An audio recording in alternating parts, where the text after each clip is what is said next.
মদিনায় একটি ভুল করলে আপনার নামাজ শেষ।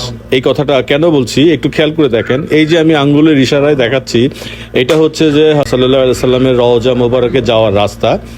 আর এখানেই ঠিক এই বরাবরই এইখানে দেখতে থাকেন, এই যে এই জায়গাটা দেখেন, এখানে ইমামের একটা লাইন দেওয়া আছে, যে এই লাইন বরাবর, অর্থাৎ হচ্ছে আমাদের যে এটা দেখতেছেন এখানে যে প্লাস্টিকের এগুলো আছে, এই বরাবর একবারে ভিতরে, অর্থাৎ রাসূল পাক রওজার ঠিক একটু পেছনে, ওই যে যে গেটটা আমি ধরে রাখছি, এই গেটের পেছনে ইমাম দাঁড়ায়।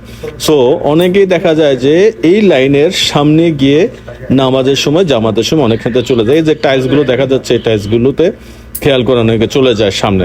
আবার অনেকে একটা জিনিস খেয়াল করবেন, যে দেখেন এই যে ফ্যানগুলো চলতেছে, এখানে একটা সিম্বল দেওয়া আছে, এখানেও কিন্তু আগে মানুষ এটাকে ফলো করে সামনে দাঁড়াতো। অ্যাকচুয়ালি এটা কোভিডের সময় ওইটা ছিল, বাট এখন ইমাম সাহেব একটু পেছনে বসেন, অর্থাৎ এই টাইলসগুলো, সামনে যে ফাঁকা টাইলসগুলো আছে এইগুলো বাদ দিয়ে যদি আপনি পেছনে দাঁড়িয়ে নামাজ পড়েন, তবে ইনশাল্লাহ আপনার নামাজ হয়ে যাবে। আদারওয়াইজ আপনি যদি তার সামনে গিয়ে নামাজ পড়েন, তাহলে ইমামের পেছনে দাঁড়িয়ে নামাজ হলো না।